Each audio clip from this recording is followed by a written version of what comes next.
So finally, Jamie Drummond, he heads up One, and as I said at the beginning, we've asked him to come along to, well, really just to share his thoughts on the whole process. But you know, he's been through many years of campaigning on debt and aid, and I think it's interesting to see where you think we've got to in terms of the overall aid debate. Sure, and please feel absolutely no obligation to applaud at the end of this.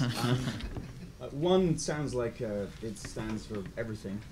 Behind it and its predecessor as an organisation was something called DATA, which stood for Debt Cancellation, Increased Aid and Trade Reform, in return for that we would campaign for in the OECD and developed nations, in return for improvements in governance, democracy, accountability, transparency, not for us, but for the citizens of these countries. And it was kind of a deal based upon what we found, and the policy at the time thought was best policy practice, but also what we found was a good political sell to policymakers in the North.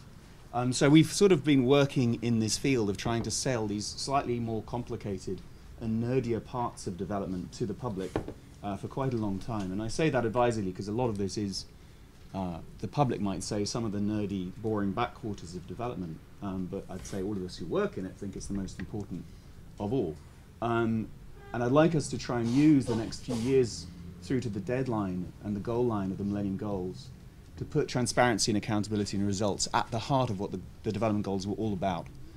Perhaps even not as much that they're about the actual infant mortality or maternal mortality, but actually that we know whether we achieve these goals or not. And that's something that can only happen if there's a step change in investment in statistics and the kinds of information in these countries that enable taxpayers here to know what results development finance achieved, our aid achieved, but more importantly, the citizens of these countries to know what their own development finance achieved, which of course dwarfs our aid levels. Perhaps one of the most exciting sort of preparatory moments for Busan is actually Bill Gates' presentation to the G20 in a couple of days' time. I don't think they know what they've got coming for them. You know, Bill doesn't pull his punches, and he gets obsessed and rightly concerned about some of the vagueness in development thinking, and specifically when it comes to development finance and actually knowing who's doing what, when, where and how. And so I'm just extremely upset that I can't be a fly on the wall. I think on Wednesday evening or Thursday morning they've switched it around. But I look forward to hearing how that goes. And he's going to be presenting, you know, things like, it's great, we've all campaigned together for aid to sub-Saharan Africa to increase from, I think, 20 billion to 40 billion between 2002 and 2009. Congratulations. During the same period of time, domestic resources mobilized within African nations went from approximately 70 to, I think, about $280 billion. And that shows where the real money is. But of course, how we use and apply our aid smartly to catalyze how the citizens of these countries can better find out what's happening with their own domestically generated resources is the real game. And that's where we need to apply a lot more of our thinking and a lot more of our preparedness to take risks, and I'll come on to that in a second. A lot of that increased finance within these countries is because of, as we know, the natural resource wealth of these nations and the interest of emerging economies to get those natural resources, and that's got to be a key area of work. Bill raises it in his paper, but it dwarfs our aid levels and points to where our aid needs to be focused in terms of building up the capacity of civil society in these countries to monitor how those resources are managed and how the money raised from them is used in these nations. But I think that also links to the point that, you know, the emergence of China and other emerging economies as the key players in development need not be used as an excuse by the traditional donors to water down and become a bit pathetic in their ambition for what they can deliver and do. And I don't think the Chinese would appreciate that. I don't think the citizens of developing nations would appreciate that. And I think the Chinese have actually explicitly said now, don't use us as an excuse with regard to Busan.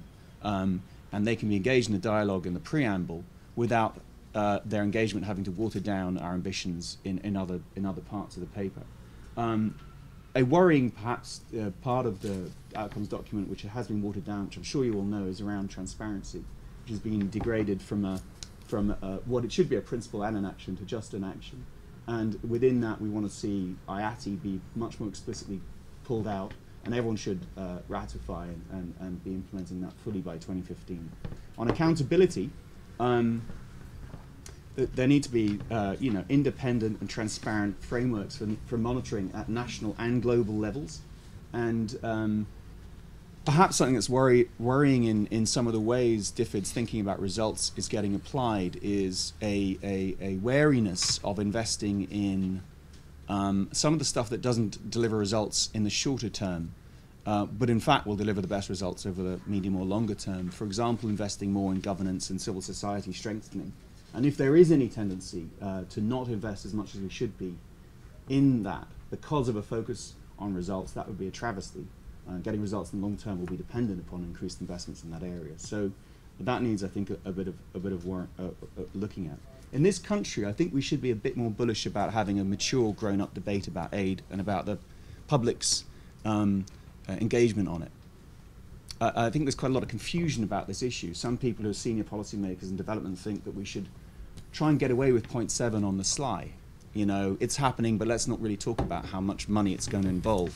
That'd be wrong. This is the money that is paid for with the taxes of people of this country in the United Kingdom.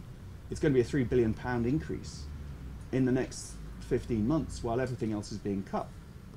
And we absolutely should have, as servants of democracy, all of us, a proper grown-up debate with the people and taxpayers of this country about that money, why it is the right thing to do and how it should be spent.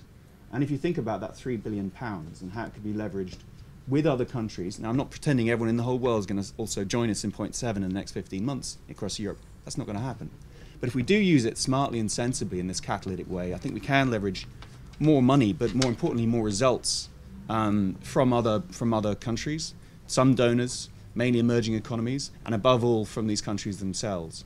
And I think a lot of thinking needs to go into how that money could be applied to deliver these kinds of outcomes and results in the next couple of years. And a part of the grown-up conversation should be one about risk. If the British public are relatively prepared to support increases in aid, and they are still relatively prepared to support it despite tough times, despite the fact that there's a lot of misinformation about aid, i.e. that it's 15 to 20% of the budget and that it achieves nothing, and they still support it. Well, if they found out it's, about 1% of the budget and it achieves a lot, I think they'll be more prepared to support it. Pursuant to that, a more honest conversation about risk. And what I mean by that is when somebody says every pence in the pound must be well spent, if they inserted the word on average, it would make a lot more sense. On the board of our organisation, our financiers are mainly from the private sector, and now they've gone on to do a lot of money and give a lot in philanthropy on their own account. And they look at some of the language we use in development circles with astonishment and don't understand the world we live in, frankly. They make money by taking risks. If you've got John Doerr is on our board, for example, he put the startup money into Google. He also put the startup money into a whole bunch of organizations which failed spectacularly you've never heard of.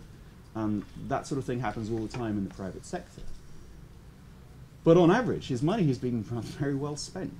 And so I'm not saying we should not, we should tolerate corruption or tolerate waste. We absolutely should fight against and mitigate against that as much as possible. But an immature conversation about risk will result in us not taking the kinds of bets and gambles and investments that I think you're partly getting at, which will be, in fact, what we could most nobly do with our aid and which will accelerate development most rapidly. And a too cautious and too pessimistic approach to it, one that just thinks about the political short term and the political risks here, will, I think, actually make the political risks here harder even in the short term. And I think in this country we could try and be ambitious and have that more mature debate with the public. Some people think I'm crazy, but that's, I think, what we should try to do. I just want to end up by saying, next 4 years, Millennium Goals, they are goals. They're supposed to be about transparency and accountability and results, and how we use development finance to achieve those results, so that we achieve these things by 2015, and that we put in place systems and processes whereby they're sustainably achieved thereafter. We don't just fall over all dead January 1st, 2016. And we can do that, but only if we have a step change in investment, in statistics, of the kind that enables citizens in these countries to know what's going on. And if we don't make that a central part of all of our activities in development, I think we will really regret it and we should probably all get fired sometime in early 2016. Okay. Thanks very much, Jamie.